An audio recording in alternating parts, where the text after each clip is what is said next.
xulka kubadda cagta ee qaranka Soomaaliya ayaa guul heer sare oo taariikhi ah ka gaaray heerka koowaad ee tartanka isreebreebka ciyaaraha loo tartamayo koobka kubadda cagta ee adduunka. kulan ay yeesheen Soomaaliya iyo Zimbabwe ayay guushu 1-0 ku raacday xulka qaranka Soomaaliyeed.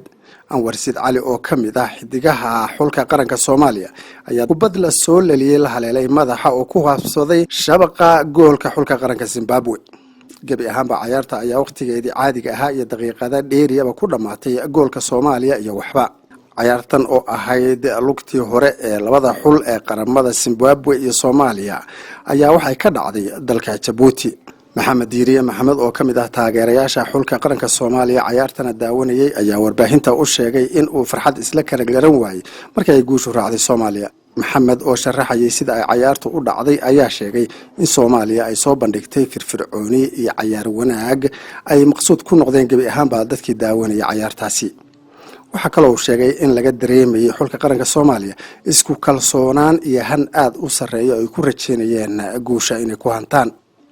wuxuu kale oo sheegay in wacdaraha ugu weyn ee ciyaartoyda Soomaaliya ay soo bandhigeen ay ahayd in 90kii daqiiqo ee ciyaartu ay socotayba ay ku dhameysteen dadaalkii firfircoonidii iyo ciyaar wanaagga ay la yimaadeen bilowgii, taasina ay u suuragelisay guusha ay soo hooyeen.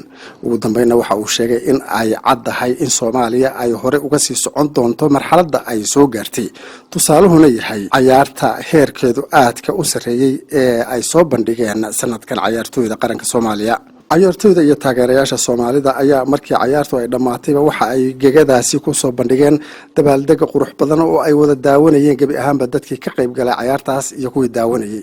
kulankan ayaa noqonaya kii ugu horeeyay ee isreebreebka koobka adduunka ee Soomaaliya ay guul ka gaarto, waana markii ugu horeysay ee Soomaaliya ay ka qayb gasho tartanka ugu weyn dunida ee kubadda cagta ee loo yaqaan World Cup-ka oo la aasaasay sanadku markuu ahaa 1930. Zimbabwe ayaa dhinaca ciyaaraha kubadda cagta waxa uu kamid yahay dalalka ugu firfircoon qaaradda Afrika marka laga hadlayo kubadda cagta. ciyaartan ka horna waxa ay qiimeynta xulalka adduunka ee ay FIFA samaysay 90 darajo uga sareysa Soomaaliya. shacabka iyo dawladda Soomaaliya ayaa hambaliyay guusha uu soo hooyay xulka kubadda cagta ee qaranka Soomaaliyeed, waxayna u rajeeyeen guulo iyo horumar joogto ah mustaqbalkana in ay soo hooyaan koobka loo tartamayo.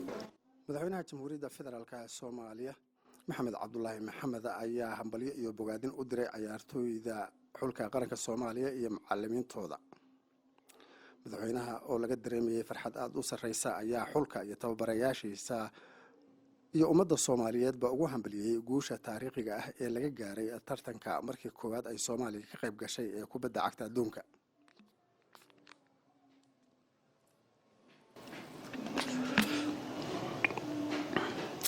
wuxuu sheegay in guushu tahay mid u soo wada hooyatay Soomaalida oo dhan, xulka qarankuna uu muujiyay dadaal uu ku difaacay karaamada iyo magaca qarankiisa. ugu dambeynna madaxweynaha ayaa sheegay in burburkii kalifay heerka hoose ee Soomaaliya ay kaga jirtay xulalka kubadda cagta adduunka, hase yeeshee Soomaaliya ay leedahay karti ciyaareed oo tayeysan, haddana aan cagta saarnay ayuu yiri wadada aan ku higsan karno guusha ugu sareysa ee qaramada dunidu ay u hardamayaan. xulka kubadda cagta ayaa 1-0 uga adkaaday xulka Zimbabwe kulan kamid ah isreebreebka tartanka koobka kubadda cagta ee adduunka.